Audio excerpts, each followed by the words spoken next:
Law and order की स्थिति खराब है, मॉनिटरिंग करनी चाहिए एसडीएम साहब को। चोरियां लगातार हमारे स्कूलों में, डीपी में, बिजली में जिस तरह से चोरियां हो रही हैं, जिस तरह से अवैध दारू बिक रही है, ब्रांचें घर घर थैले लिए फिर रहे हैं।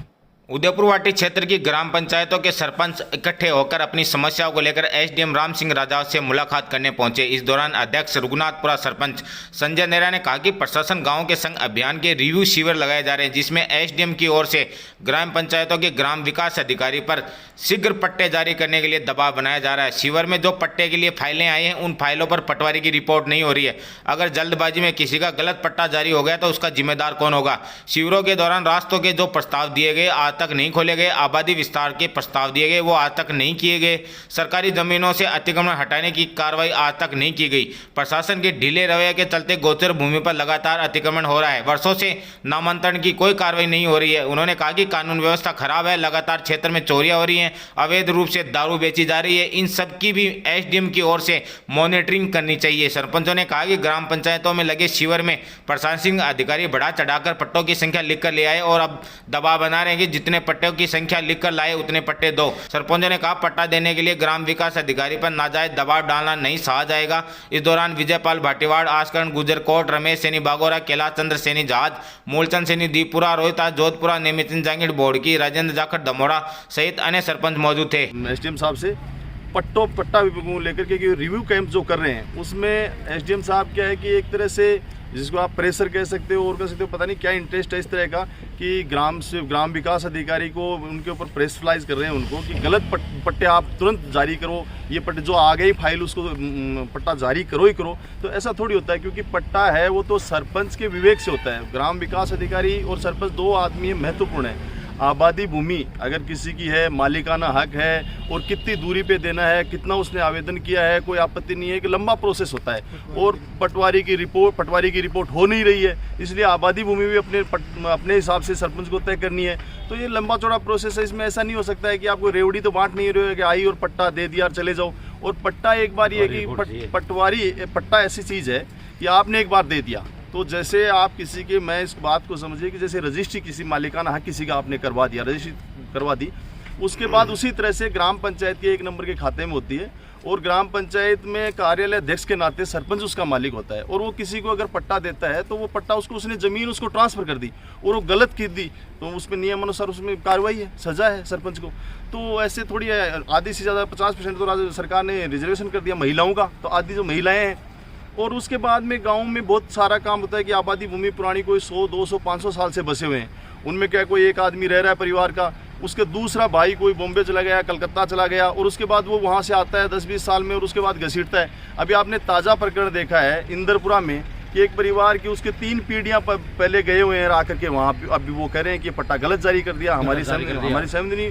तो इस तरह की जो बातें हैं उनको लेकर के मिल रहे हैं कि अनावश्यक इस तरह की आप सरपंचों के सामने दुविधा न खड़ी हो और शासन प्रशासन और सरपंचों के बीच में टकराव की स्थिति नहीं आए। और अगर ऐसा होता है तो फिर भी नहीं टकराव की स्थिति बनती है। और दूसरी बात हम ये कहना चाह रहे हैं कि इनकी स्थिति ये है कि जो इनके रास्ते हैं, हमने प्रस्ताव दिए रास्तों के, वो आज तक नहीं हुए।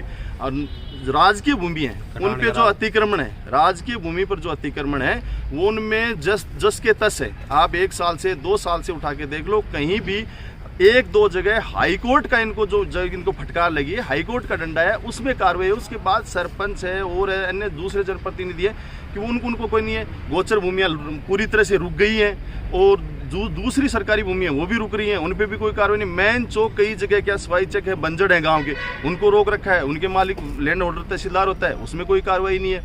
दूसरी रास्ते तो इन कितने रास्ते खोले क्या किए, ये कागजों में है, धरातल पे कुछ नहीं है। दूसरा सबसे बड़ी मैं बताऊं आपको कि एसडीएम साहब इतना जो कर रहे हैं ये पट्टों को लेके, इस तरह से एक्टिवनेस दिखा रहे हैं अपनी। एक बार इनकी एजेंसी पट्टे पर पटवारी साइन करता है, उसके लिए मना कर दिया, नहीं करेंगे। फिर भी हमें तो गांव के लोगों को जवाब देना है। एसडीएम कलेक्टर अलग चीज़ है, गांव के लोगों ने हमें वोट दिया है, सरपंच की एक जिम्मेदारी होती है वो अपने गांव के लोगों को पट्टा दे। कोई दान भी नहीं करा लेकिन वो सही तो हो, नियमानुसार हो। तो इन बातों को लेकर के मिल रहे हैं। और दूसरा क्या है कि इनके 1-1, 1.5 साल से मैं आपको बताऊं कि ऐसी कोई पंचायत नहीं है जिसमें ये कहते हैं कि हमारे 100% हमने नामांतरण कर दिए। विरासत की विरासत के नामांतरण ये लोगों के नहीं कर पा रहे हैं, जो सबसे प्रथम काम है और सबसे पहला काम है वो नहीं हो पा रहा है। राज की भूमि पे अतिक्रमण नहीं हो रहे हैं, रास्ते इनसे खुल नहीं रहे हैं, दूसरे जो काम है वो नहीं हो रहे हैं, लॉ एंड ऑर्डर की स्थिति खराब है। मॉनिटरिंग करनी चाहिए एसडीएम साहब को। चोरियां लगातार हमारे स्कूलों में, डीपी में, बिजली में जिस तरह से चोरियां हो रही हैं, जिस तरह से अवैध दारू बिक रही है, ब्रांचें घर घर थैले लिए फिर रहे हैं, तो ये करने वाली मॉनिटरिंग तो कर नहीं रहे हैं और पता नहीं किस तरह का क्या मैसेज देना चाहते हैं, उसको लेकर के हम वार्ता करना चाहते हैं। प्रशासन गाँवों के संग अभियान चला था। उस अभियान में इन्होंने बढ़ा चढ़ा के लिख दिए। जहाँ 20 पट्टे थे उनको 50 लिख लाए, जहाँ 2 रास्ते खुले 10 का लिख लाए। तो अब जो है ये प्रेशर और तो डाल नहीं रहे हैं प्रशासन वालों पे, राजस्व वालों पे तो कोई है ही नहीं। नए कोई रास्ते खुले, नए कोई नामांतरण दर्ज हुए, नए सरकारी भूमि से अतिक्रमण हटा। अब ये हमारे जो ग्राम सेवक हैं उन पर अनावश्यक दबाव लगा रहे हैं कि 50 पट्टे दो। जैसे मेरी पंचायत का ही मामला है, मेरे यहाँ एक्चुअल में 20 पट्टे वितरण हुए थे उस दिन और लिख के ले आए 51 पट्टे दिए। अब ये कह रहे हैं मैं तो आपकी रिपोर्ट भेज दी, 51 पट्टे दो। कहाँ से दे 51 पट्टे? किसी को हमने मना ही नहीं किया, राजनीतिक बेस पे हमने कोई किया ही नहीं, कोई आवेदन नहीं है। अब किसको दें पट्टे? उस पर दबाव लगा रहे हैं कि भैया आप। इसी तरह से चौरा का एक मामला है, उसमें क्या है कि जबरन पट्टा दिला दिया। उसके भाई आया और उसने ऐतराज़ किया कि साहब ये मेरी भूमि है, अगर गलत पट्टा दे दिया तो मैं आपके ऊपर 420 का केस कराऊंगा। अब उस पर दबाव बना रहे हैं कि आप तो दो। तो ये कैसे संभव है? तो आज हम एसडीएम साहब से इसी बात को लेकर मिल रहे हैं कि हमारे पर, हमारे वीडियो पे जो ग्राम सेवक है उस पर नाजायज़ दबाव नहीं डाला।